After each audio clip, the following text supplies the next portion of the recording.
ఓం పూర్ణమదః పూర్ణమిదం పూర్ణాత్ పూర్ణముదచ్యతే పూర్ణస్య పూర్ణమాదాయ పూర్ణమేవావశిష్యతే. ఓం శాంతి శాంతి శాంతి. 40వ పేజీ.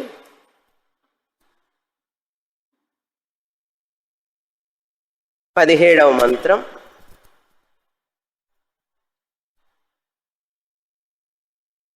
ఆరో లైన్ చివరి భాగం.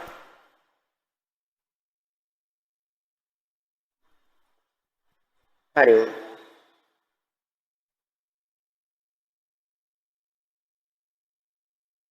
తస్య అకృష్ణతా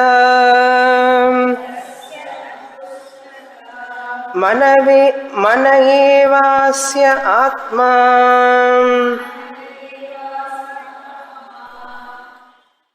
వాగ్జాయా ప్రాణః ప్రజాః చక్షుర్మానుషం విత్తం చక్షుషా హి తద్విందతే శ్రోత్రం దైవం శ్రోత్రేణ హి తచ్ఛృణోతి ఆత్మైవాస్య కర్మ ఆత్మనా హి కర్మ కరోతి స ఏష పాంక్తః యజ్ఞః పాంక్తః పశుః పాంక్తః పురుషః పాంక్తమిదం సర్వం యదిదం కించ తదిదం సర్వమాప్నోతి య ఏవం వేద.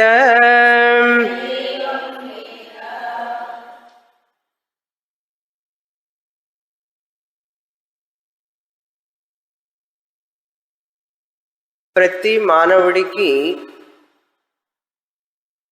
సన్మార్గాన్ని చూపించడానికి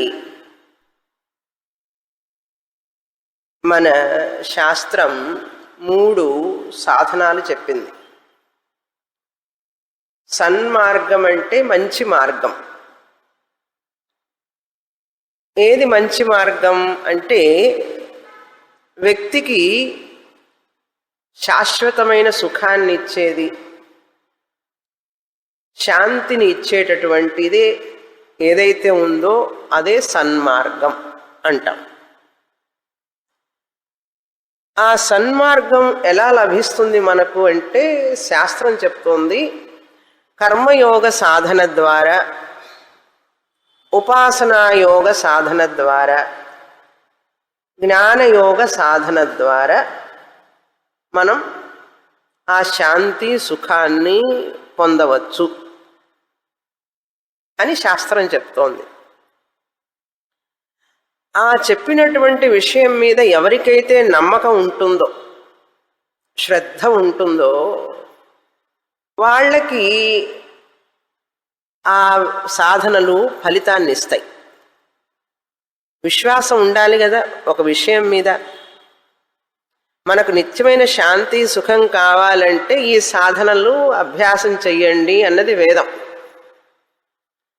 కనుక మనకు గనక నమ్మకం ఉంటే, విశ్వాసం ఉంటే మనం దాని వలన ప్రయోజనం పొందుతాం.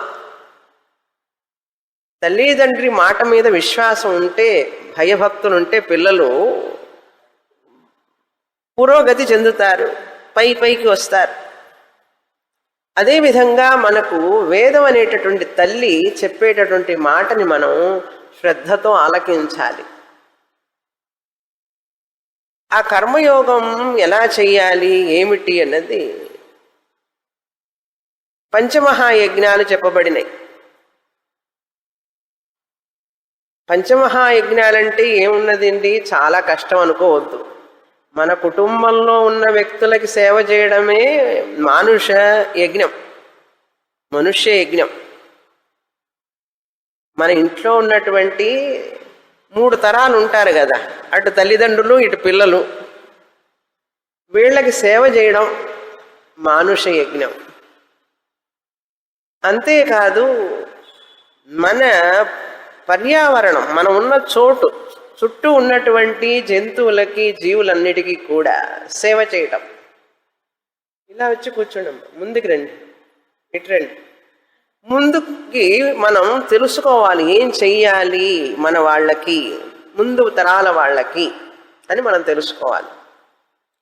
అలా తెలుసుకోవాలంటే మనం శాస్త్రంలో చెప్పబడింది, నువ్వు ఉన్నటువంటి వాతావరణంలో నీకు తోడ్పడుతున్నటువంటి వాళ్ళందరూ కూడా, అంటే చెట్లు కావచ్చు, వృక్షాలు, ఇవన్నీ మనకు తోడ్పడుతున్నాయి. నదులు, అనేకమైనటువంటి జీవరాశులు మనకు తోడ్పడుతున్నాయి. వాటన్నిటి క్షేమాన్ని మనం చూసుకోవడం, ఇది భూతయజ్ఞం అంటాం. ఆకాశదేవత, వాయుదేవత, అగ్నిదేవత, తర్వాత జలదేవత, పృథివీదేవత, వీటన్నిటి యొక్క క్షేమం. వాళ్ళు దేవతలని మనం గౌరవంతో భావించి, వాటి అంటే గాలిని కలుషితం చేయకూడదు, నీటిని కలుషితం చేయకూడదు, అగ్నిని కలుషితం చేయలేం, ఆకాశాన్ని చేయలేం, భూమిని కలుషితం చేయకూడదు.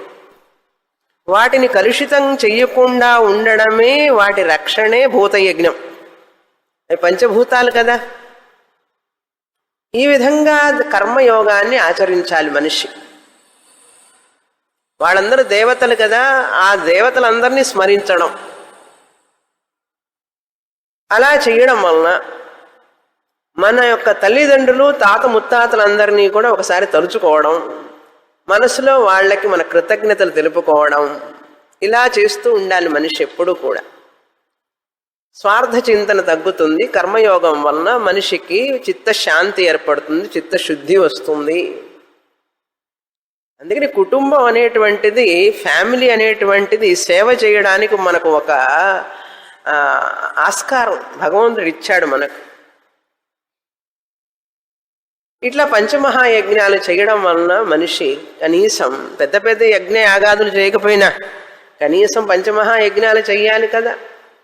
మన ప్లేట్లోకి ఆహారం రావాలంటే ఎంతమంది కష్టపడితే వస్తుంది, మనం ఈ వస్త్రం కట్టుకోవాలంటే ఎంతమంది కష్టపడితే ఈ వస్త్రం మన శరీరం మీదకి వస్తుంది. అలా ప్రతి వస్తువు మనం తల నుంచి గోరు దాకా, నీళ్ళు కట్టర దగ్గర నుంచి తల దువ్వుకునే దువ్వెన దగ్గర నుంచి ఆలోచిస్తే మనం ప్రతి వస్తువు కూడా ఎంతోమంది కష్టపడి తయారు చేస్తే అది మన దగ్గరికి వస్తున్నది. కనుక ప్రతి వస్తువుని వాడేటప్పుడు కూడా మనం థ్యాంక్స్ చెప్పుకోవాలి మనసులో. భగవంతుడు ఇచ్చాడు మనకి ఇవి, ఆ వస్తువులు మనం తయారు చేయలేం కదా. కనుక మనిషి ఎప్పుడు కూడా వినమ్ర భావంతో ఉంటూ ఉండాలి ప్రతి క్షణం. ఎప్పుడైతే మనం అన్నీ ఉపయోగిస్తూ ఉంటాం, ఇవన్నీ ఎంతోమంది చేసి పెడితే మనకి ఇవన్నీ వస్తున్నాయి. కనుక వినమ్ర భావం కావాలి మనిషికి, నమ్రతాభావం, వినయం.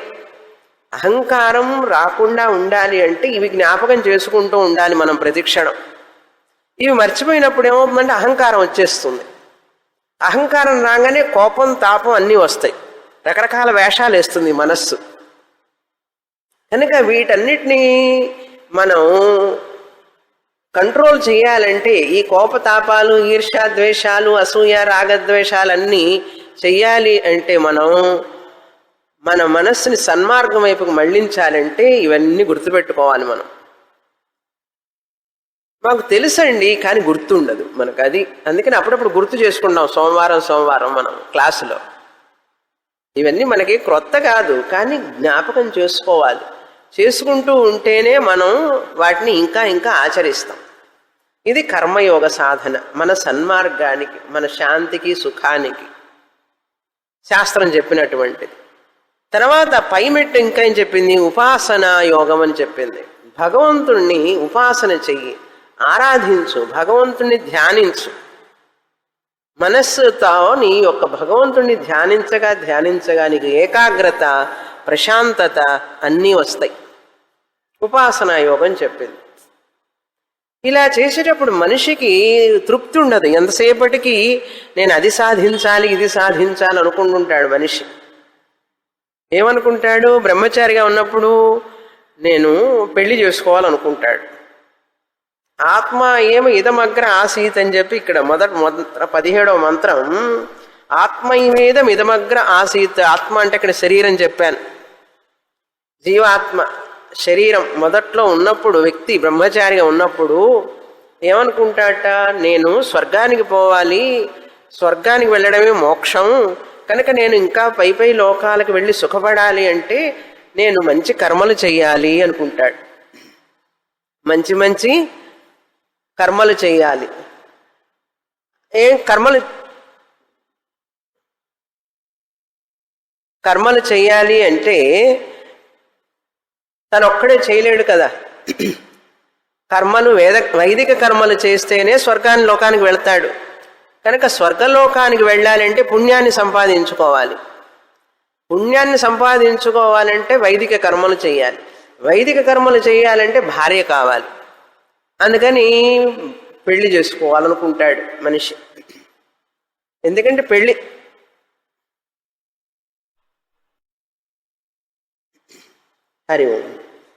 వివాహం అయితేనే నేను పరిపూర్ణుణ్ణి అవుతాను అని అనుకుంటుంటాడు మనిషి. వివాహం కానంత వరకు నేను అపరిపూర్ణుణ్ణి. ఎందుకంటే వివాహం కాకపోతే నేను వైదిక కర్మలు చేయలేను కదా, వైదిక కర్మలు చేయకపోతే నాకు పుణ్యం రాదు, పుణ్యం రాకపోతే నేను స్వర్గానికి వెళ్ళలేను అనే ఉద్దేశంతో వివాహం చేసుకోవాలనుకుంటాడు. వైదిక కర్మలు చేయాలంటే 5 కావాలి. ఏమి కావాలి? చేసేవాడు ఒకడు కావాలి, యజమాన, పత్ని భార్య కావాలి. భార్య మాత్రమే కాదు, వైదిక కర్మలు చేయాలంటే పుత్రుడు కూడా ఉండాలట. పుత్రుడు కావాలి. కనుక ఆ పుత్రుడు కావాలి కావాలి మళ్ళీ కోరిక. పెళ్ళయ్యే వరకు పెళ్లి కాలేదే అని ఆలోచన. పెళ్ళయిన తర్వాత అబ్బాయి అమ్మాయి అన్న పుట్టాలి, ఇంకా పుట్టలేదే అని ఆలోచిస్తూ ఉంటాడు. ఆ వైదిక కర్మలు చేయాలంటే పుత్రుడు కావాలి. 4వది ఏంటంటే మానుషం విత్తం. ఈ యజ్ఞ యాగాదులు చెయ్యాలంటే, స్వర్గానికి వెళ్ళాలంటే, వైదిక కర్మలు చేయాలంటే ధనం కావాలి. ధనం లేకుండా చేయలేం కదా. అందుకని మానుషం విత్తం అంటారు దాన్ని. ధనం బాగా సంపాదించుకోవాలి, దానం చెయ్యాలి, వస్త్రదానం చెయ్యాలి, స్వర్ణదానం చెయ్యాలి, అన్నదానం చెయ్యాలి. ఊరికినే ఫలం రాదు కదా. కనుక ఆ దానాలన్నీ చేయాలంటే డబ్బులు ఎక్కడి నుంచి వస్తాయి? దానికోసం ఉద్యోగం చేయాలి, కర్మలు చేయాలి, బాగా ధనం సంపాదించాలి. మానుషం విత్తం. 5వది దైవం విత్తం. దైవం విత్తం అంటే ఆ యజ్ఞయాగాదులు ఏవైనా చేసేటప్పుడు ఆ మంత్రాలు తెలిసి ఉండాలి. పూజారి చెప్తాడు, ఓం భూహు అంటాడు, అంతే ఆయన. తర్వాత మంత్రం అంతా ఈయన చెప్పాలి, యజమాని. ఓం భూహు అంటే ప్రాణాయామం చెయ్యమని అర్థం. ప్రాణాయామం మంత్రం తెలిసి ఉండాలి, ప్రాణాయామం చేయాలి. దీన్నంతా కూడా దైవం విత్తం అంటారు. పారాయణం చేయగలగాలి, మంత్రాలు చెప్పగలగాలి. ఆ పురోహితుడు ఆయన ముందు కూర్చొని ఆచమనం చేయమండి అంటాడు. ఆచమనం అంటే ఏమిటో తెలిసి ఉండాలి. ఆ మంత్రం చెప్తే నోటితో పలకగలగాలి. ముక్కు పట్టుకోండి, ముక్కు పట్టుకొని ప్రాణం గాలి తీసుకోండి అంటే ఎవరు ముక్కు అని అడుగుతాడు వీడు. ఎవరు ముక్కు అని అడగకూడదు. కనీసం అవన్నీ తెలిసి ఉండాలి కదా. కనుక మంత్రాలు, మంత్ర పారాయణం ఎక్కడ ఎప్పుడు చేయాలి ఏమిటనేది విషయం తెలిసి ఉండాలి. దీన్ని దైవం విత్తం అంటారు. ఇప్పుడు ఒక వ్యక్తి వైదిక కర్మలు చేయాలంటే 5 కావాలి. 5 అంటే చేసేవాడు యజమాన, పత్ని, భార్య, పుత్రుడు, తర్వాత మానుష విత్తం, దైవం విత్తం. ఈ 5 కలిపితే పాంక్తం అంటారు. పాంక్తం అంటే 5. 5 కలిసి ఉంటే పాంక్తం అంటారు. మనం తైత్రీయోపనిషత్తులో చూసాం. పాంక్తం వా ఇదగుం సర్వం పాంక్తేనైవ అంటే అన్ని పాంక్తమే, అన్ని 5 ఉన్నాయి అన్నాడు. ఎందుకంటే పంచభూతాలతో చేయబడినవే కదా అన్నీ కూడా. కనుక పాంక్తం యజ్ఞ అన్నారు. యజ్ఞం పాంక్తం, మనిషి పాంక్తమే, పశువులు పాంక్తమే, అన్ని పాంక్తం 5 చేత చేయబడినాయి.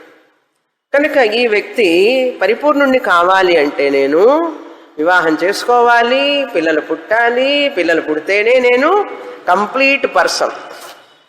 తర్వాత పిల్లలు పుట్టిన తర్వాత మనవడు మనవరాలు, ఇంకా ఆగలు. పరిపూర్ణత కోసం తాపత్రయపడుతూనే ఉంటాడు మనిషి. మనవాళ్ళు మనవరాళ్ళు పుట్టిన తర్వాత మళ్ళీ వాళ్ళకి ఏమన్నా ఇవ్వాలి కదా, చేర్చి పెట్టాలి, దానికి ఇంకా తాపత్రయం. కనుక అపరిపూర్ణుడిగానే భావిస్తూనే ఉంటాడు. దేని వలన అంటే అవిద్య. ఈ అవిద్య అజ్ఞానం వలన, ఆత్మ అజ్ఞానం వలన తాను ఎప్పుడు ఇన్కంప్లీట్ పర్సన్గానే ఉంటాడు. ఏదో కొరత. ఏమిటయ్యా కొరత అంటే ఏమోనండి ఏదో కొరత లోపల అంటాడు. స్త్రీ కానీ పురుషుడు కానీ, స్త్రీ అయితే భర్తను పెళ్లి చేసుకోవాలి, భర్త వచ్చే వరకు నేను ఇన్కంప్లీట్ అనుకుంటుంటుంది. పిల్లలు పుట్టే వరకు, పిల్లలు పుట్టకపోతే ఫెర్టిలిటీ హాస్పిటల్స్ చూడండి ఎంత థ్రైవ్ అవుతున్నాయి ఇప్పుడు. పిల్లలు పుట్టలేదని చెప్పి క్యూలో నుంచుంటారు జనం. దేవుడు గుళ్ళో దగ్గర నుంచుంటారు, ఇక్కడ నుంచుంటారు. వాళ్ళు పడి మానసిక వ్యధ అంతా ఇంత కాదు. పెళ్లి కాకపోయినంత వరకు పెళ్లి కాలేదని దిగులు, అయిన తర్వాత పిల్లలు పుట్టలేదని దిగులు, పుట్టిన తర్వాత ఆ పిల్లలకు పెళ్లి కాలేదని దిగులు, వాళ్ళకి పెళ్ళి అయిన తర్వాత వాళ్ళకి పిల్లలు పుట్టలేదని దిగులు. ఈ దిగులు కంటిన్యూ అవుతున్నది కానీ పోవడంలే మనిషికి. శాస్త్రం చెప్తుంది ఈ దిగులకి కారణం అవిద్య అన్నాడు. నీ దిగులు ఎప్పుడు ఆగుతుంది? దశాబ్దం అయిపోయింది, ఒక దశాబ్దం, 2వ దశాబ్దం, 3వ దశాబ్దం, 4వ దశాబ్దం అయినా కూడా దిగులు పోవడంలే, పెరుగుతున్నది ఇంకా పైగా. అంతకుముందు ఏం లేనప్పుడు అయ్యో లేదే అని ఒక బాధ, ఇప్పుడు అన్నీ వచ్చినా కూడా ఇంకా దిగులు ఉన్నదేమిటి అని ఒక బాధ. అర్థమవుతుందా? ఉద్యోగం రానంత వరకు ఉద్యోగం రాలేదే, డబ్బులు లేవని బాధ. ఏమండి ఉద్యోగం వచ్చింది, డబ్బులు వచ్చినా కూడా బాధ ఉన్నది ఏమిటని చెప్పి డబుల్ బాధ. అప్పుడు ఒకటే బాధ, లేవు అందుకని మనం బాధపడుతున్నామనే బాధ. ఇప్పుడు వచ్చిన తర్వాత కూడా బాధ ఉన్నదంటే, ఈ వచ్చిన తర్వాత కూడా బాధ ఉన్నదంటే డబుల్ బాధే కదా. వచ్చిన తర్వాత కూడా బాధ పోలేదంటే ఇంకా దుఃఖం ఎక్కువ అవుతుంది మనకు.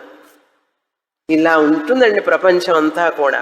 మనుషులందరూ కూడా ఏ ఇంట్లో అయినా చూడండి, ఎక్కడన్నా చూడండి, ఏదో ఒక అతృప్తి, దుఃఖం, దిగులు మనిషిలో వెంటాడుతూనే ఉంటుంది. శాస్త్రం చెప్తుంది ఒక్కటే మార్గం దీనికి. నీకు ఈ ప్రపంచంలో ఏది పొందినా కూడా తృప్తి రాదు, అపరిపూర్ణుడిగానే ఉంటావు నువ్వు. ఒకవేళ బ్రహ్మచారికి వివాహం కాలేదనుకోండి, దిగులు పడక్కర్లా.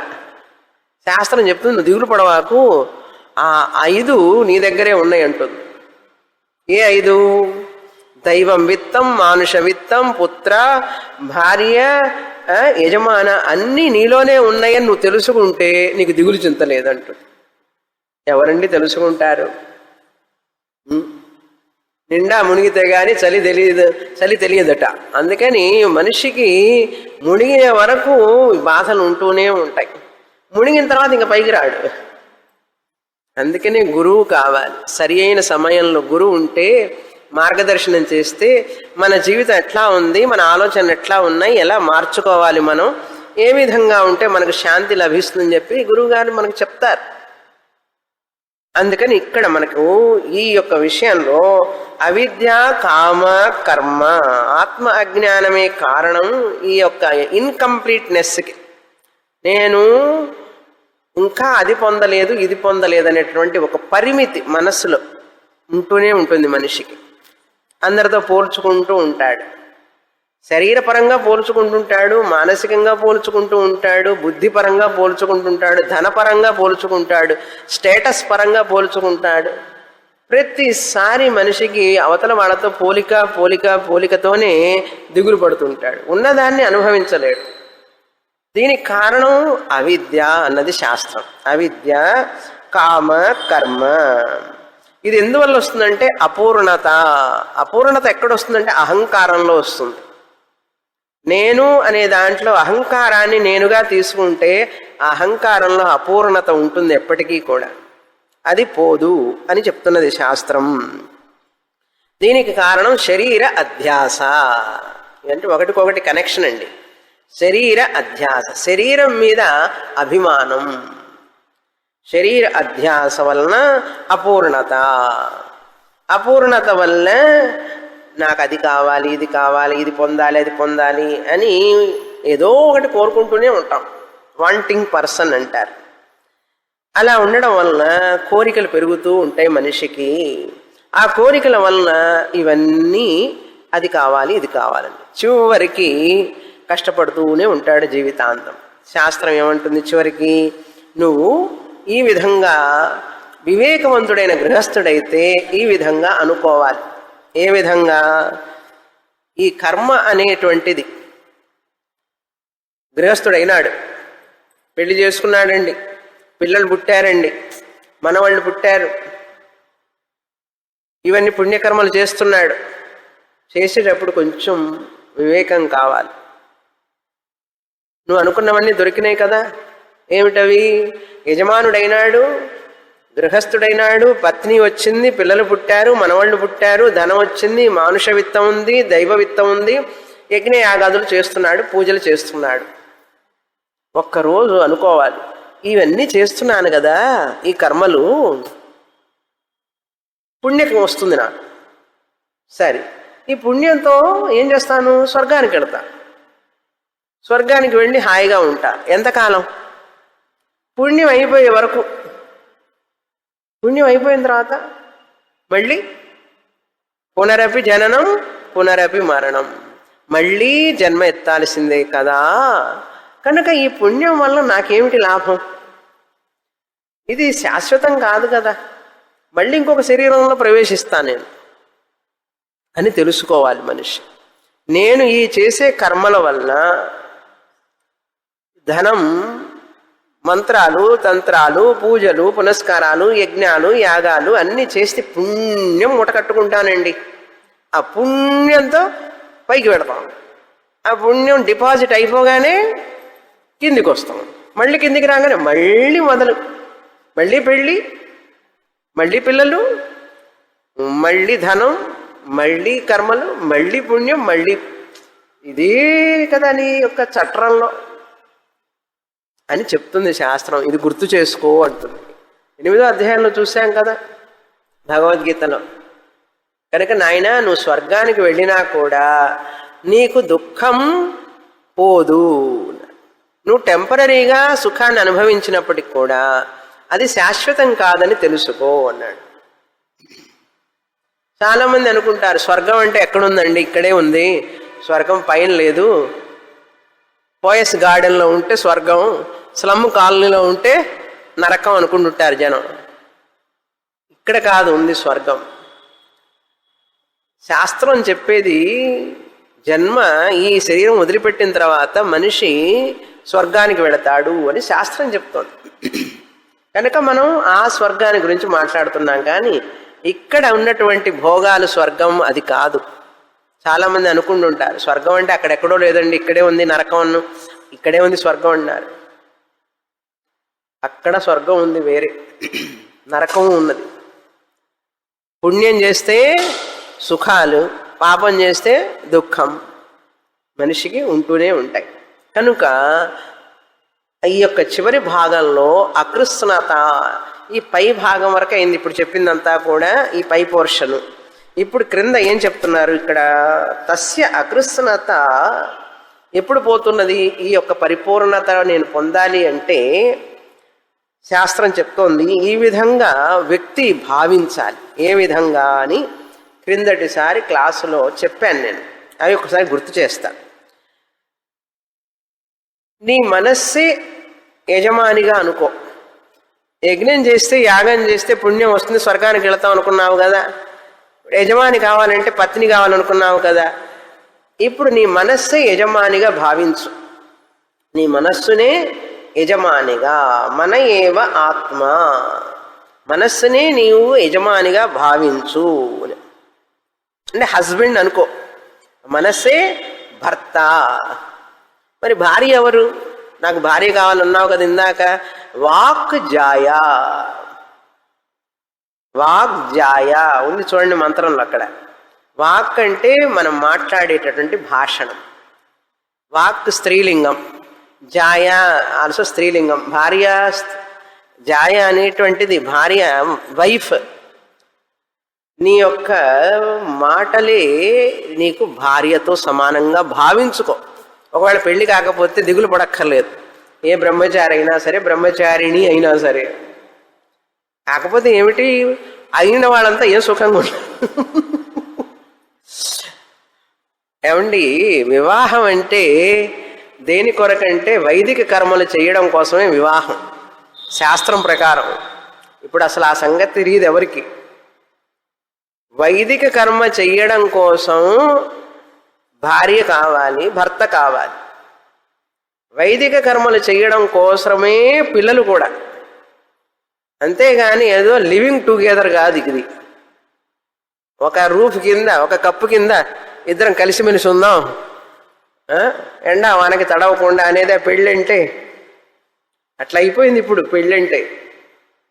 పార్టీలు, హనీమూన్లు ఇట్లా అయిపోయింది. కానీ వివాహం అంటే శాస్త్రం ప్రకారం వైదిక కర్మ అనుష్ఠానం కోసరమే వివాహం. ఆ వైదిక కర్మలు చేయడం వలన ఈ జీవుడు ఉన్నత లోకాలకు వెళతాడు. ఈ జీవుడు సంస్కారాన్ని పొందుతాడు. పొంది సంస్కారం వలన ఆధ్యాత్మిక చింతనకి తోడ్పడుతుంది. ఇది అని చెప్పి పెట్టారు. ఎక్కడున్నది మన వేది ఆలోచన? మనం ఎక్కడున్నాం ఇప్పుడు? కనుక మన పిల్లల్ని ఆ విద్య నేర్పిస్తే ఈ యొక్క వివాహం అనే వ్యవస్థ చిన్న భిన్నం అయిపోతున్నది ఇప్పుడు. కారణం అదే. కనుక పిల్లవాడు ఎందుకురా అంటే వైదిక కర్మ చేయడానికి, రేపు శ్రాద్ధం పెట్టడానికి, ఈ జీవుడికి పిండల తర్పణాలు ఇవ్వడం కోసం పిల్లలు మనం చేసే ధర్మకార్యాలని తర్వాత వాళ్ళు చేయడం కోసం పిల్లలు. ఇప్పుడు వీడే ధర్మకార్యం చేయడం లేదు, ఇంకా పిల్లలు ఏం చేస్తారు? ఆ రోజులు అట్లా చేసేవాళ్ళు. నాయన, నేను ఇంత ఆస్తున్నది, నేను ఇన్నిటికి ట్రస్టీగా ఉన్నాను, నా తర్వాత నువ్వు ఈ ధర్మకార్యాలన్నీ చేయను ఆయన అని చెప్పి ఒక పీచు అంటారు కదా పిల్లల్ని, పిల్ల పీచు. పిల్ల ఏమిటో పీచు అండి. పిల్ల అంటే అర్థమైంది, పీచు ఎందుకు? సరే, పిల్ల పీచు. ఈ పిల్ల పీచు ఎందుకయ్యా అంటే మనం చేసే పుణ్యకర్మలన్నీ వాళ్ళు కంటిన్యూ చేయడం కోసం అండి. అలా నేర్పితే పిల్లలు తల్లిదండ్రులని జాగ్రత్తగా ప్రేమగా చూసుకుంటారు. మా నాన్నగారు ఇన్ని ధర్మకార్యాలు చేశారు, ఇన్ని పుణ్యకార్యాలు చేశారు అని చెప్పి దగ్గర ఉంచుకుంటారు, చూస్తారు. వీళ్ళు చేసేవాళ్ళు. వీళ్ళు ధర్మకార్యాలు చేయకపోవడం వలన పిల్లలకి తర్వాత చేయాల్సిన అవసరం లేదు కనుక అందుకని ఏం చేస్తారు? సీనియర్ సిటిజన్ హోమ్ అంటారు. సరిపోయిందా? పిల్లలు మన తల్లిదండ్రులు చేసేటటువంటి పుణ్యకార్యాలకు మనం వారసులం అని గనక ఉంటే ఆ తల్లిదండ్రులను గౌరవంగా చూసుకుంటారు, జాగ్రత్తగా చూసుకుంటారు. ఆ భయభక్తులతోనే వాళ్ళు ఆ పుణ్యకార్యాలు చేస్తారు. ఇప్పుడు ఈ తల్లిదండ్రులకి అవన్నీ లేకపోవడం వలన అర్థమైంది కదా, ఊరికి ఎందుకు పంపిస్తారు లేకపోతే? ఎప్పుడైతే తల్లిదండ్రులు వీళ్ళని ఏదో ధనం కోసమే చదివించి ధనం కోసమే సంపాదించడం బాగా అంటూ ఉంటే వాళ్ళు కూడా స్వార్థపరులైపోయి ధనం ప్రధానమైపోయి విలువలు లేక తల్లిదండ్రులు అంటే కూడా విలువ లేకుండానే పోతుంది. అందుకని సైలెంట్, కొంతమంది ఏమో పోట్లాడి పంపిస్తారు, కొంతమంది ఏమో సైలెంట్గా స్టైల్గా పంపిస్తారు. అంతే, పంపించడం ఎక్కడికైనా ఒకటే కదా. ఎట్లా పంపిస్తే ఏమైంది? పిల్లల దగ్గర ఉండరు. సరే, కనుక ఈ కుటుంబ వ్యవస్థ అనేటువంటిది, భార్య భర్త అనేటువంటిది నీకు ఒక లభించకపోయినా కూడాను బాధపడవలసిన పని లేదంటుంది ఉపనిషత్తు. చాలామంది పెళ్లి కాకపోతే ఇంకెందుకు జీవితం వృధా అనుకుంటాడు. అమ్మాయి కూడా పెళ్లి కాకపోతే ఇంకెందుకు నా జీవితం వృధా అనుకుంటుంది. శాస్త్రం అంటుంది అలా అనుకోవాల్సిన పని లేదు. ఓ బ్రహ్మచారి, ఓ బ్రహ్మచారిణి, నీ మనస్సు యజమాన. నీకు యజ్ఞం చేయడమే కదా కావాల్సింది. నీ మనస్సు యజమానుడిగా అనుకో. నీ వాక్కునే భార్యగా భావించు. వాక్ జాయ ప్రాణ ప్రజా. నీ ప్రాణమే పంచ ప్రాణాలే పిల్లలుగా భావించు. పిల్లలు ఉంటే కదా యజ్ఞ యాగాదులు చేయాల్సి వస్తుంది.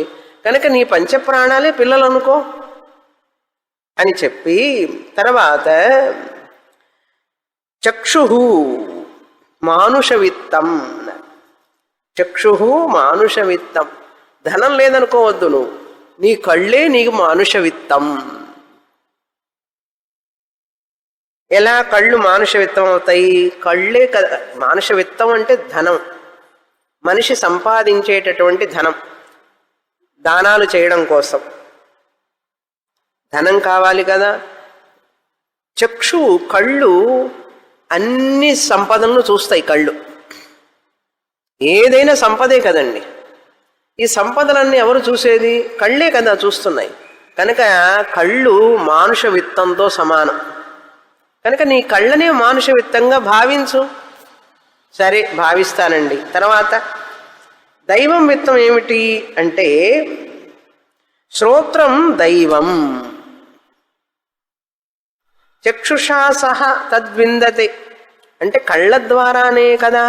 కళ్ళు మానుష విత్తం ఎందుకన్నానంటే కళ్ళు ద్వారానే కదా అవన్నీ తెలుసుకుంటున్నాడు.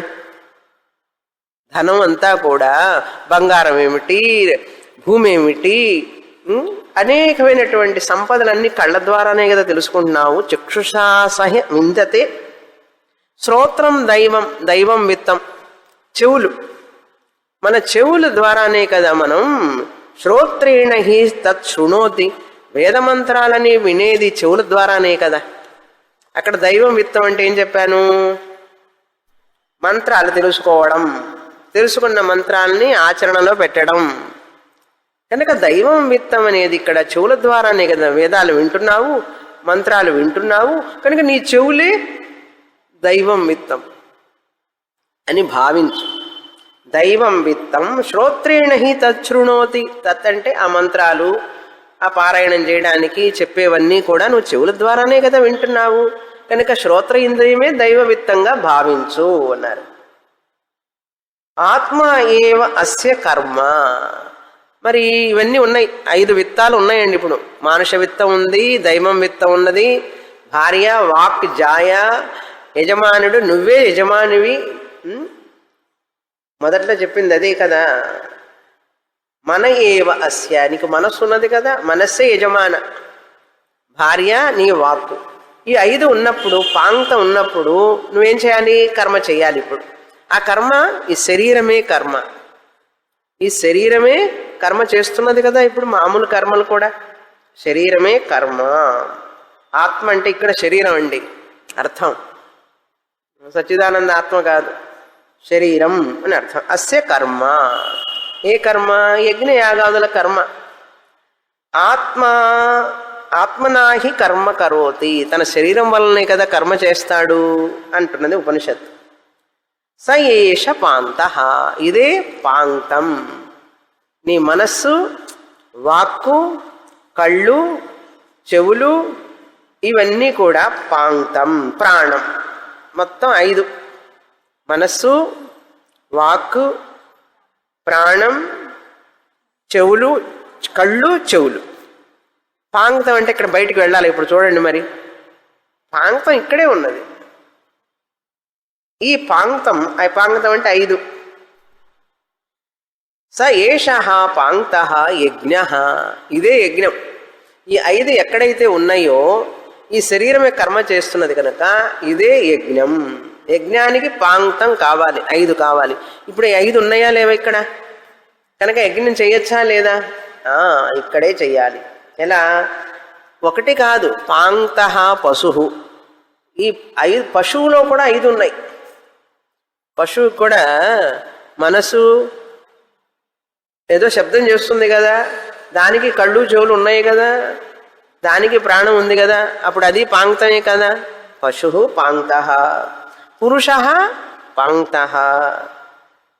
పాంక్తమిదం సర్వం. ఈ ప్రపంచం అంతా పాంక్తమేనండి, పంచభూతాలతో చేయబడింది, ఇదంతా కూడా పాంక్తమే అని ఎవరైతే తెలుసుకుంటాడో, యత్ ఇదం కించ, ఏదేదైతే ఉన్నదో ఇవన్నీ కూడా పాంక్తమే అని తెలుసుకోవాలి మనిషి. మనకి ఎన్ని తెలియదో తెలుస్తుంది ఇప్పుడు మనకు, అవునా? తెలుసుకుంటే ఏమిటి? తదిదం సర్వం ఆప్నోతి, అతడు అన్నీ పొందుతాడు అంటున్నారు. ఆ వ్యక్తి అన్నిటినీ పొందుతాడు. య ఏవం వేద, ఈ విధంగా ఎవరైతే తెలుసుకుంటారో ఆ వ్యక్తి అన్ని పొందినట్లే, అతృప్తి ఉండదు, పరిమితి ఉండదు. నాకు అన్నీ ఉన్నాయండి, నాకు దిగులే లేదని తెలుసుకుంటాడు. కనుక మనకు ఉన్నటువంటి ఈ శరీరం, కళ్ళు, ఇంద్రియాలు ఇవన్నీ కూడా ఎంత గొప్పవో మనకు తెలుసుకోవాలి. మనం ఇచ్చిన దాన్ని గొప్పదనం తెలుసుకోకుండా లేని దానికోసం మనిషి దిగులు పడుతుంటాడు. కనుక దీని యొక్క గొప్పతనాన్ని తెలుసుకో, దీన్ని ఉపయోగించుకో అని చెప్పి ఈ 4వ ఖండం ఇంతటితో పూర్తయింది. పూర్తయితే దీని సందేశం ఏమిటో మనం తెలుసుకోవాలి. ఇప్పుడు ఇంత చదివామండి, పాంక్తం పాంక్తం అన్నారు. ఈ పాంక్తం అంటే 5 అని తెలుసుకున్నాము, ఇలా తెలుసుకోవడం వల్ల ఏమిటి ప్రయోజనం అని చెప్పి సందేశం ఏమిటి ఈ 4వ ఖండంలో అనేది మనం ఈ 4వ ఖండంలో 1, 4, 10వ మంత్రంలో అహం బ్రహ్మాస్మి మహావాక్యం వచ్చింది. 17 మంత్రాలతో 4వ ఖండం పూర్తి అయిపోయింది. ఈ 4వ ఖండం నుంచి మొదలుపెట్టాం మనం, అన్ని మంత్రాలు చదువుకుంటూ వస్తున్నాం. దీని సారాంశం ఏమిటంటే అహం బ్రహ్మాస్మి మహావాక్యం ఇక్కడ చెప్పబడింది. ముఖ్యమైనటువంటి మహావాక్యం ఇది. అంటే ఈ ఉపనిషత్తు మొత్తంలో ఈ అధ్యాయంలో 10వ మంత్రంలో అహం బ్రహ్మాస్మి వాక్యం వచ్చింది కనుక ఇది చాలా చాలా ముఖ్యమైనది.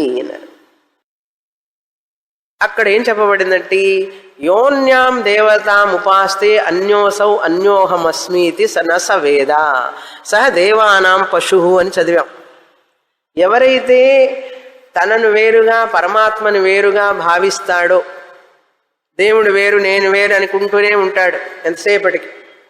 అన్యాం దేవతాం ఉపాస్తే, దేవతలను ఉపాసించేవాడు, ఆ దేవత వేరు నేను వేరు అనుకునేవాడు, ఆ వ్యక్తి చాలా దురదృష్టవంతుడు అంటుంది శాస్త్రం.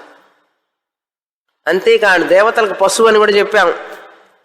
వాడికి గాడిదలాగా గాడిదలన్నీ సేవ చేస్తుంటాయి యజమానికి, వీడు కూడా అంతే, ఆ దేవతలకి చేస్తూనే ఉండాలి, వాళ్ళకి వీడికి మోక్షం రావడం వాళ్ళకి ఇష్టం ఉండదు. గుర్తుందా కదా? అందుకని ఆ మంత్రం గుర్తుపెట్టుకోండి అని చెప్పిన తర్వాత ఉపనిషత్తు చెప్తుంది, కన్సెషన్ ఇస్తుంది. నీకు అంత జ్ఞానం రావడం కష్టం అనుకుంటే ఆ దేవతలు వేరు కాదు, భగవంతుడు వేరు కాదు, నా నుంచి నేను పరమాత్మని సర్వాత్మని ఏకాత్మని అని చెప్పే జ్ఞానం నీకు రాకపోతే పోనీలే పర్వాలేదు, కన్సెషన్ ఇస్తుంది. ఏమిటా కన్సెషన్ అంటే ఉపాసన. ఉపనిషత్తు ఇచ్చేటటువంటి కన్సెషన్ ఇదే. ఉపాసన యోగం చెయ్యి, పర్వాలేదులే దేవుణ్ణి వేరుగానే అనుకో. చూడండి, అసలు వేరుగా అనుకుంటే నీకు భయం పోదు. వేరుగా చూసినంతసేపు ద్వితీయాద్వై భయం భవతి. ఎప్పుడైనా రెండు, అందుకనే కదండి దేవుడు అంటే భయపడతారు అందరూ. చాలా మందికి భయం దేవుడు అంటే. అండి దేవుడు అంటే భయం ఎందుకండి అంటే, ఏమోనండి ఆయన అంటే నాకు చాలా భయం అని శపిస్తాడేమోనని. ఉపనిషత్తు చెప్తుంది దేవుడు ఉన్నా కూడా నీకు భయపడుతున్నావు అంటే, దేవుడు అంటేనే భయపడుతున్నావు అంటే నువ్వు దేనిని చూసి భయపడవు ఇంకా చెప్పు. నాకు భయం అంటే బాగుంటుందండి, చాలా ఆనందం అంటారా? నాకు భయం ఉంటే చాలా ఆనందంగా ఉంటుంది అంటారు. భయం లేకుండా చేయండి స్వామిని. భయం భయం అది ఇష్టపడం ఎవరం. కానీ భయం ఎందుకు వస్తుందో తెలుసా? రెండవది ఉంటే, నిజంగా అది ఉన్నది అనుకుంటే నీకు భయం ఉంటుంది. ద్వితీయాద్వై, రెండవది నిజంగా ఉన్నదని అనుకుంటాం వలన నీకు భయం వస్తున్నది. అసలు మరి రెండోది ఉన్నది కదండి అన్నాడు. అది నీ భ్రమ. అది నిజంగా ఉన్నది అనుకోవడం నీ భ్రమ. నిజంగానే భ్రమ అంటారా ఇది? శాస్త్రం చెప్తున్నది భ్రమని, ఇంకా నమ్మకపోతే ఎట్లా? శాస్త్రం మీద భక్తి ఉందా లేదా నీకు? కృష్ణుడు కూడా చెప్పాడు కదా, కృష్ణుడు అంటే భక్తి ఉన్నదా లేదా? దేవుడు చెప్పేది ఏంటండి? నీ అజ్ఞానమే నీకు భ్రమ కలిగిస్తున్నది అన్నది. మరి నీకు భక్తి ఉంటే ఆ మాట నమ్ముతావా లేదా? నమ్ముతావు కదా. కాదండి నాకు భ్రమ లేదన్నావంటే దేవుణ్ణి నమ్మనట్లే. నువ్వు వేరే రెండవ పదార్థం నిజంగా ఉన్నది అని అనుకున్నంత వరకు నీకు భయం ఉంటుంది. అలా నేను ఉన్నది అనుకోవడం నీకు భ్రమ, అజ్ఞానం వలన అలా అనుకుంటున్నావు కనుక నువ్వు భ్రమ నుంచి అజ్ఞానం నుంచి బయటపడితే ఆ రెండవది నిజంగా లేదు, అది ఊరికి కనిపిస్తున్నదే కానీ అది నన్నేమి చెయ్యలేదు అని తెలుసుకుంటావు. అర్థమైందా? భయం ఎట్లా పోతుంది లేకపోతే? ఏమండి ఇదంతా చాలా కష్టమైతే భయపడు. లేదండి భయం వద్దంటే మరి తెలుసుకోవాలి, తప్పదు. అంతేనంటారా? అంతే. వాడు ఎవడు చెప్పాట గంజి తాగితే మీసం కాలకూడదు, మీసం తడవకూడదుట. అట్లంటే ఎట్ట కుదురుతుంది? తాగేటప్పుడు మీసం ఇంత ఉన్నప్పుడు మీసం తడుస్తుందా లేదా? అది తడవకూడదు, గంజి తాగాలంటాడు. వాడు ఇంగ్లీష్లో చెప్తుంటారు, బ్రెడ్ కట్ చేయకూడదుట, తినాలిట. ఎట్టా తింటావు? అది కట్ కాకూడదుట, తినాలిట. ఏదో ఒకటి మనిషి అది చెయ్యాలి అంటే ఈ యొక్క అజ్ఞానాన్ని వదలాలి, భ్రమని వదలాలి. ఎలా పోతుందండి భ్రమ? గురువుగారు చేసే పని అదే కదా. నీకు భ్రమ పోవడానికే కదా గంటల తరబడి మాట్లాడుతున్నారు, సంవత్సరాల తరబడి. పాపం వాళ్ళు మాట్లాడుతున్నా కూడా మనం పాపం ఏదో మాట్లాడని అనుకుంటా. మనం భ్రమ పోగొట్టడానికి వాళ్ళు అంత కష్టపడి గొంతు చించుకొని మాట్లాడుతుంటే శిష్యులు దయ చూడండి గురువు మీద. శిష్యులకి చాలా కంపాషన్. పాపం స్వామిని గారు గురువు గారు చాలాసేపు మాట్లాడడం ఏమిటి? అసలు నీ భ్రమ పోగొట్టడానికి ఎంత కష్టపడుతున్నారు తెలుసా నీకు? అది తెలియడానికి కొన్ని సంవత్సరాలు పడుతుంది. అర్థమైందా? ఏదో మన పూర్వజన సుకృతం వల్ల గురువు కరుణతో మనకు చెప్తున్నారు, ఆ విషయం మనం తెలుసుకోవాలి. కనుక ఇలా ఉపాసనా యోగం ద్వారా భేదాన్ని అనుకో, పర్వాలేదు. దేవుణ్ణి భేదంగానే భావించి పూజ చెయ్యి. ఆయన వేరే నేను వేరే అని చెప్పి ధ్యానం చెయ్యి, అర్చన చెయ్యి, మంత్రాలు చదువు అంటుంది ఉపనిషత్తు. ఏం చేస్తుంది పాపం ఉపనిషత్తు కూడా? నువ్వు చెప్తే వినడం లేదు, నీ జ్ఞానం రావడం లేదు, ఎంతసేపటికి పోయి ఆ ద్వైతంలో నువ్వు కూర్చొని ఆయన వేరు నేను వేరు అని చెప్పి భజనలే పాడతావో, ధ్యానమే చేస్తావో, పూజలే చేస్తావో, అర్చనే చేస్తావో, అభిషేకమే చేస్తావో, ఆయన పాలతో గంధంతో ఆయన్ని తడిపేస్తావో, ఏమన్నా చేసుకోపో అంటుంది ఉపనిషత్తు. వదిలిపెట్టి కొంతకాలానికి ఎట్లాగైనా నీకు బుద్ధి పుట్టి వస్తావులే అని చెప్పి వదిలిపెడుతుంది. అందుకని అలా వదిలిపెడుతుంది ఉపనిషత్తు. కొంతకాలానికైనా మనకు సంస్కారం వస్తుందనే ఉద్దేశంతో. కనుక అద్వైత జ్ఞానం వచ్చిన తర్వాత ఏమండి అలాగే ఉపాసన చేస్తాను నేను, బాగుంది నాకు ఇట్లా చేస్తే అన్నారు. ఒకవేళ అద్వైత జ్ఞానం వచ్చేసింది అనుకోండి, అంతా బ్రహ్మమే, రెండవ వస్తువు నిజంగా లేదు అంటే ఏమన్నా అయిపోతానేమో నేను భయం జనానికి. అంతా ఏమీ కనపడకుండా పోతుందా అండి అన్నారు. అట్లా ఏం కాదు నాయన, అద్వైతం జ్ఞానం వచ్చినా కూడా ద్వైత అనుభవం ఉంటుంది. అద్వైతం బ్రహ్మ నేను అని తెలిసిన తర్వాత కూడా భర్తగానే కనపడతాడు. ముందుగానే చెప్పేస్తున్నా, ఎందుకంటే భయపడితే క్లాసు రాకుండా పోతారు. భార్యగానే కనపడుతుంది, మన ఇల్లుగానే కనపడుతుంది, ఇడ్లీగానే ఉంటాయి, చపాతీగానే ఉంటుంది. ఈ మాటలన్నీ వింటుంటే అద్వైతం బ్రహ్మ అసలు అంత ఏమి లేదంటే జనాన్ని కన్ఫ్యూజ్ అయిపోతారు. శాస్త్రం చెప్తుంది నాయన భయపడవాకు, అద్వైత జ్ఞానం వచ్చినా కూడా వ్యావహారికంగా నీ డబ్బులు, సెక్యూరిటీ, డిపాజిట్లు అన్నీ అట్లాగే ఉంటాయి, బంగారం నగలన్నీ అట్లాగే ఉంటాయి, ఏం కావు, గ్యారెంటీ ఇస్తానంటుంది. అసలు అవి పోవలసిన పని లేదు, వాటిగా ఉంటూనే ఉంటాయి. నువ్వు ఆత్మజ్ఞానాన్ని పొంది హాయిగా ఉండొచ్చు, హాయిగా తినచ్చు, హాయిగా సినిమా చూడొచ్చు, సీరియల్ చూడొచ్చు, నో ప్రాబ్లం. ఏమంటే అద్వైత జ్ఞానం వస్తే సీరియల్ లేకుండా పోతుందా అన్నాడు. ఏం పోదు, సీరియల్ 350 ఎపిసోడ్ చూడొచ్చు. అంతేనంటారా? అవునండి, అంతే, ఏం ప్రాబ్లం లేదు. యాజ్ ఇట్ ఈజ్గానే ఉంటాం, ఇట్లాగే ఉంటాం. కలరు మారదు, కాంప్లెక్షన్ మారదు, హైటు మారదు, వెయిట్ మారదు, అద్వైత జ్ఞానం వలన. అర్థమైందా? అద్వైత జ్ఞానం వచ్చిన తర్వాత కూడా నేను బ్రహ్మస్వరూపాన్ని, రెండవది సత్యం లేదు అని తెలుసుకున్న తర్వాత కూడా ద్వైత అనుభవం, ద్వైత ప్రపంచం మనకు తెలుస్తూనే ఉంటుంది. మరి ఇంకెందుకండి జ్ఞానం అంటే? అద్వైత జ్ఞానం రాకముందు నువ్వు చూసిన ద్వైత ప్రపంచం భయాన్ని ఇస్తుండేది, నీకు భయాన్ని కలిగిస్తుంటుంది. అద్వైత జ్ఞానం వచ్చిన తర్వాత ద్వైత ప్రపంచం చూస్తున్నా కూడా, అత్తగారు అరుస్తున్నా కూడా, భర్త అరుస్తున్నా కూడా, పిల్లలు తిడుతున్నా కూడా మనకు బాధ ఉండదు. అది బాధ ఉండదా? అట్లా బాధ లేకుండా పోతే అప్పుడు మనం వెజిటబుల్స్లా అండి, వెజిటబుల్స్ లాగా అయిపోతాం. అట్లా ఏం కాదు. వాళ్ళు బాధ పెడుతున్నా కూడా మనకు బాధ కలగదు. అంతటి మెచ్యూరిటీ వస్తుంది మైండ్లో. కావాలా వద్దా? ఇంతటి జ్ఞానాన్ని ఇస్తానంటే శాస్త్రం గురువు ఎంత పిచ్చి మూర్ఖుడైతే, ఎంత పిచ్చివాడైతే వదులుకుంటాడండి? మీరే చెప్పండి. ఎంత మూర్ఖుడైతే ఇట్లాంటి జ్ఞానాన్ని వదులుకుంటాడు? శాస్త్రాన్ని రాకుండా వినకుండా ఉంటారు జనం. కనుక ఎంతో పుణ్యం చేసుకున్న వాళ్ళకి ఈ అవకాశం వస్తుంది.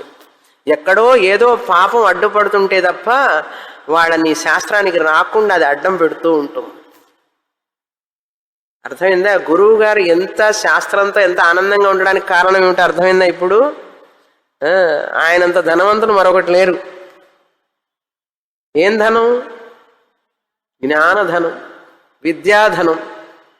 కనుక విద్యాధనం సర్వధనాత్ ప్రధానం అన్నారు.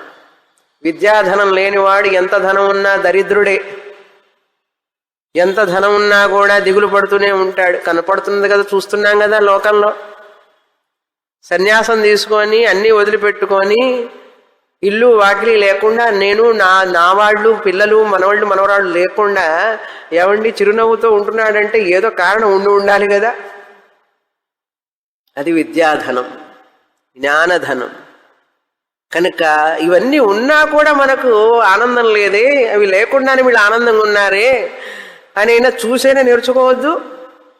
జనం చూసి కూడా నేర్చుకోరు. కొంతమంది వివేకులు అయితే చూసైనా నేర్చుకుంటారు.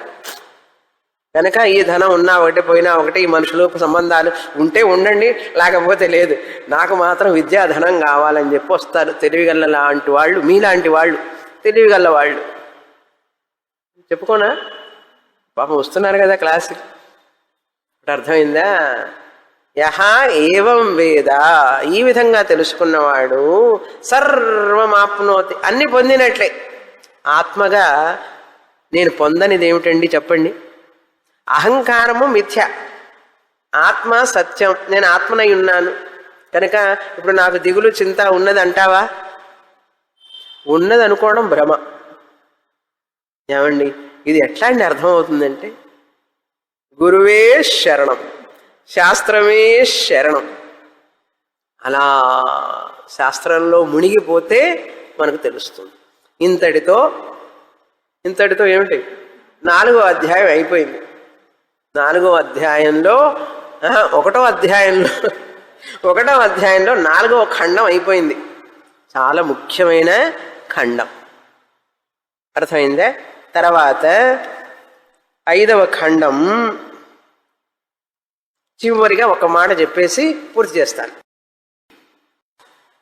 అంతా బ్రహ్మమే అంటున్నారు మీరు, ఇదంతా కనపడి ఇదంతా సత్యం కాదంటున్నారు. అప్పుడప్పుడు మాకు అనుమానం వస్తుందండి అని అంటే మళ్ళీ మన ఎగ్జాంపుల్కి వెళ్ళాలి. మనం ఆ ఎగ్జాంపుల్ ఒకసారి గుర్తు చేసేసి 5వ ఖండానికి వెళతాం. ఏమిటి ఆ ఎగ్జాంపుల్? చెప్పిందే చెప్తాను. బంగారం, ఆభరణాలు. ఆభరణాలు అనేకం కనపడుతున్నాయి. ఉంగరం, గొలుసు, రకరకాలైనటువంటి రింగులు, ఇవన్నీ కనపడుతున్నాయి.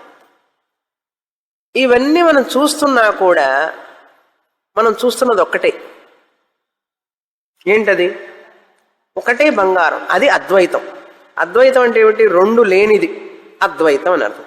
ఇప్పుడు ఈ ఆభరణాలు, బంగారం విషయంలో ఈ విషయానికి వస్తే, మీరు అన్ని ఆభరణాలు చూస్తున్నప్పటికీ కూడా నిజంగా ఆభరణం ఉన్నదా బంగారం కాకుండా? మీరు రింగు చూస్తున్నా, గాజులు చూస్తున్నా, గొలుసు చూస్తున్నా, దేన్ని చూస్తున్నారు? బంగారాన్నే చూస్తున్నారు. మీరు చూసే ఈ రింగులు, గొలుసులు, గాజులు, దిద్దులు ఇవన్నీ కూడా మీరు చూస్తున్నా కూడా అవన్నీ నిజమా? కాదు కదా. 1, 2, 3, 4 రకాల ఆభరణాలన్నీ ద్వైతం అంటాం. అనేక రకాలు కనపడితే ద్వైతం. 1, 2కు మించి, 2కు మించే కదండి ఇవన్నీ, ద్వైతమే కదా. ఈ ద్వైతాన్ని చూస్తున్నా కూడా ఇది బంగారమే అని మనకు తెలుసా లేదా? తెలుసు. బంగారం అని తెలిసిన తర్వాత కూడా మీకు గాజులే కనపడుతున్నాయా లేదా? గొలుసు గొలుసుగానే కనపడుతున్నదా లేదా? దిద్దులుగానే కనపడుతున్నాయా లేదా? ఎప్పుడు? బంగారం అని తెలిసిన తర్వాత కూడా. ఏమండి, బంగారం అని తెలిసిన తర్వాత నాకు అద్వైతం ఒక్కటే తెలుస్తున్నది, ఇప్పుడు ఆభరణాలు తెలియడం లేదు అంటున్నారా? అమ్మో, రింగు డబ్బాలో పెడతారు కరెక్ట్గా, గొలుసు డబ్బాలో పెడతారు కరెక్ట్గా, గాజులు పెట్టుకోవడానికి ఒక సపరేట్ డబ్బా ఉంటుంది, ఆ డబ్బాలో పెడతారు. ఎంత జ్ఞానం! ఆ పెట్టేటప్పుడు గాజుల మీద ప్రేమ మీకు, దిద్దుల మీద ప్రేమ, గొలుసు మీద ప్రేమ, బంగారం మీద ప్రేమ. ఏమండి స్వామిని ఈ విషయం తెలియదా మీకు? నాకు తెలియదు. మీకు తెలుసో లేదో అని చెప్పి వెరిఫై చేసుకుందామని అవన్నీ విడివిడిగా పెడుతున్నా, విడివిడిగా చూస్తున్నా, విడివిడిగా అలంకరించుకుంటున్నా కూడా ఒకటి వేలుకి, ఒకటి మెడలో, ఒకటి చెయ్యికి, ఒకటి తలకి, ఒకటి కాలికి, ఒకటి నడుముకి, ఇంత తెలివితేటలుగా ఎట్లా పెట్టుకుంటున్నారు. పెట్టుకునేటప్పుడు అన్నీ అద్వైతం. ఒకటి ఏంటది? బంగారం. ద్వైతం ఏమిటి? రకరకాలుగా పెట్టుకున్నా కూడా జ్ఞానం లోపల ఏమిటున్నది? బంగారమే. ఏమండి, ఈ ఇంత విషయం తెలిసినప్పుడు ఆత్మ విషయంలో మాత్రం ఎందుకు మనం తప్పు చేస్తాం? ఆత్మే, ఒక్క ఆత్మ భర్తగా, భార్యగా, పిల్లలుగా, ఇల్లుగా, గురువుగా, వస్తువులుగా అన్ని ఒక్క ఆత్మే అన్ని రకాలుగా కనపడుతోంది. అర్థమైందా? బంగారం, ఆభరణాలు బాగా అర్థమైందండి. ఇది కొంచెం కష్టమేం కాదు. శాస్త్రం చక్కగా చదువుకుంటే ఇది బోధపడుతుంది. బంగారం, ఆభరణాలు తెలుసుకుంటే ప్రయోజనం ఏం లేదు, పెద్దగా మనం పొందేదేం లేదు. కానీ ఈ విషయం తెలుసుకుంటే పరమ సుఖాన్ని, మనం ఆనందాన్ని అనుభవిస్తాం. దుఃఖం లేనటువంటి జీవితం. అది ఈ యొక్క సారం, ఈ యొక్క ఖండం యొక్క సారం. 4వ ఖండం 1వ అధ్యాయంలో దాని సారం అది. అహం బ్రహ్మ అస్మి. అహం అంటే ఏమిటి? ఈ శరీరం కాదు, మనస్సు కాదు, బుద్ధి కాదు. ఇది పంచభూతాలతో చేయబడినటువంటిది. దీన్ని నడిపించేది ఆత్మ చైతన్యం. నేను బ్రహ్మస్వరూపాన్ని, జడమైన మాంస పిండాన్ని నేను నడిపిస్తున్నాను, చేతనం చేశాను దీన్ని. ఈ మాంసపిండం చేతనం అయినప్పుడు ఈ మాంసపిండం నేను అనుకుంటున్నాను. నేను అజ్ఞానంతో నడిపిస్తున్న వాడిని నేనని నేను మర్చిపోయి ఇది నేననుకోని దీనికి ఉన్న అవలక్షణాలన్నీ నా అవలక్షణాలు అనుకోని. అవలక్షణాలంటే ఏమిటి?